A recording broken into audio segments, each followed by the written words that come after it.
The Breadwinner by Deborah Ellis, Chapter 4. It was very late by the time Parvana and her mother returned home from the prison. Parvana was so tired she had to lean against mother to make it up the stairs, the way father used to lean against her. She'd stopped thinking of anything but the pain that seemed to be in every part of her body, from the top of her head to the bottom of her feet. Her feet burned and stung with every step. When she took off her sandals, she could see why. Her feet, unused to walking such long distances, were covered with blisters. Most of the blisters had broken and her feet were bloody and raw. Nuria and Miriam's eyes widened when they saw the mess of Parvana's feet. They grew wider still when they saw their mother's feet. They were even more torn up and bloody than Parvana's. Parvana realized that mother hadn't been out of the house since the Taliban had taken over Kabul a year and a half before. She could have gone out. She had a burqa, and father would have gone with her any time she wanted. Many husbands were happy to make their wives stay home, but not father. Fatana, you are a writer, he often said. You must come out into the city and see what is happening. Otherwise, how will you know what to write about? Who would read what I write? Am I allowed to publish? No. Then what is the point of writing and what is the point of looking? Besides, it will not be for long. The Afghan people are smart and strong. They will kick these Taliban out. When that happens, when we have a decent government in Afghanistan, then I will go out again. Until then, I will stay here. It takes work to make a decent government, father said. You are a writer. You must do your work. If we had left Afghanistan when we had the chance, I could be doing my work. We're Afghans. This is our home. If all the educated people leave, who will rebuild the country? It was an argument Parvana's parents had often. When the whole family lived in one room, there were no secrets. Mother's feet were so bad from the long walk that she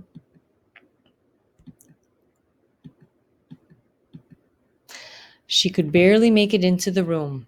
Parvana had been so preoccupied with her own pain and exhaustion she hadn't given any thought to what her mother had been going through.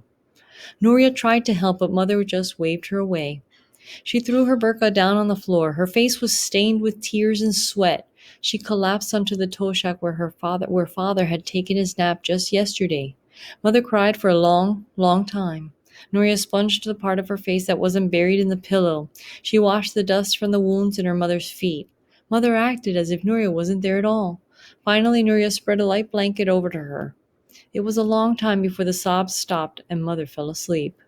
While Nuria tried to look after mother, Miriam looked after Parvana. Biting her tongue in concentration, she carried a basin of water over to where Parvana was sitting. She didn't spill a drop. She wiped Parvana's face with a cloth she wasn't quite able to wring out. Drips from the cloth ran down Parvana's neck. The water felt good. She soaked her feet in the basin, and that felt good too. She sat with her feet in the basin while Nuria got supper. They wouldn't tell us anything about father, Parvana told her sister. What are we going to do? How are we going to find him? Nuria started to say something, but Parvana didn't catch what it was. She began to feel heavy. Her eyes started to close, and the next thing she knew, it was morning. Parvana couldn't hear the morning meal being prepared, could hear the morning meal being prepared. I should get up and help, she thought, but she couldn't bring herself to move. All night long she drifted in and out of dreams about the soldiers. They were screaming at her and hitting her. In her dream, she shouted at them to release her father, but no sound came from her lips. She'd even shouted, I am Malali, I am Malali, but the soldiers paid no attention. The worst part of the dream was seeing mother beaten. It was as if Parvana was watching it happen from far, far away and couldn't get to her to help her up. Parvana suddenly sat up, then relaxed again when she saw her mother on the toshak on the side of the room. It was all right. Mother was here. I'll help you to the washroom, Nuria offered. I don't need any help, Parvana said. However, when she tried to stand, the pain in her feet was very bad. It was easier to accept Nuria's offer and lean on her across the room to the washroom. Everybody leans on everybody in this family, Parvana said. Is that right? Nuria asked. And who do I lean on? That was such a Nuria-like comment that Parvana immediately felt better. Nuria being grumpy meant things were getting back to normal. She felt better still after she'd washed her face and tidied her hair. There was cold rice and hot tea waiting when she had finished. Mother would you like some breakfast? Nuria gently shook their mother. Mother moaned a little and shrugged Nuria away.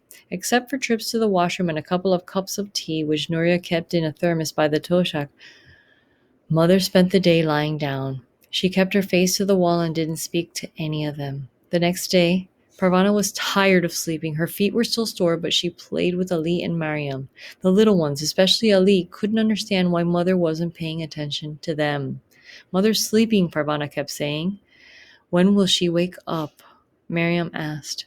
Parvana didn't answer. Ali kept waddling over to the door and pointing up at it. I think he's asking where father is, Nuria said. Come on, Ali, let's find your ball. Parvana remembered the pieces of photograph and got them out. Her father's face was like a jigsaw puzzle. She spread the pieces out on the mat in front of her. Mariam joined her and helped her put them in order. One piece was missing. All of father's face was there except for a part of his chin. When we get some tape, we'll tape it together, Parvana said. Mariam nodded. She gathered up the little pieces into a tidy pile and handed them to Parvana. Parvana tucked them away in a corner of the cupboard. The third day barely creeped along. Parvana even considered doing some housework, just to pass the time, but she was worried she might disturb her mother.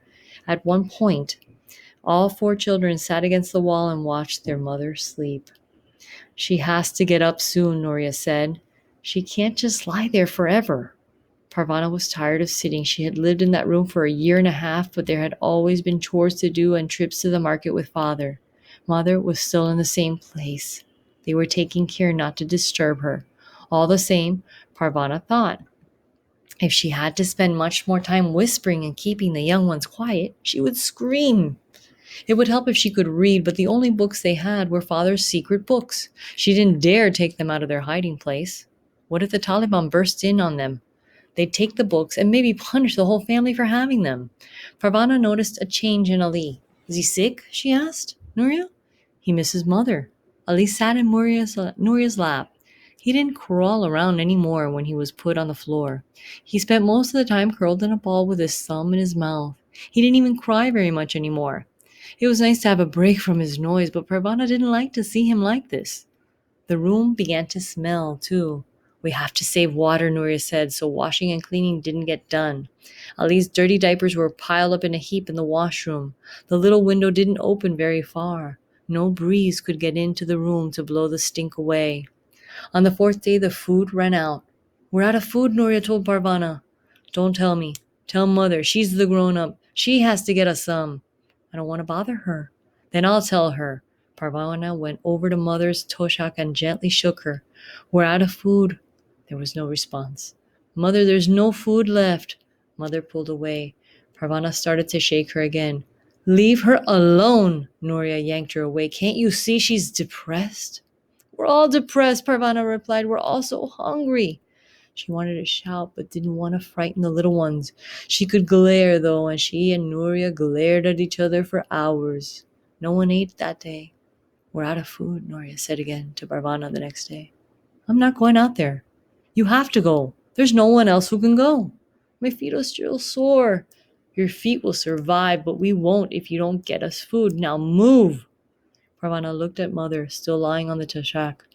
She looked at Ali, worn out from being hungry and needing his parents. She looked at Mariam, whose cheeks were already beginning to look hollow, and who hadn't been in the sunshine in such a long time. Finally, she looked at her big sister Nuria. Nuria looked terrified. If Parvana didn't obey her, she would have to go for food herself. Now I've got her, Parvana thought. I can make her as miserable as she makes me. But she was surprised to find that this thought gave her no pleasure. Maybe she was too tired and too hungry. Instead of turning her back, she took the money from her sister's hands. What should I buy? She asked.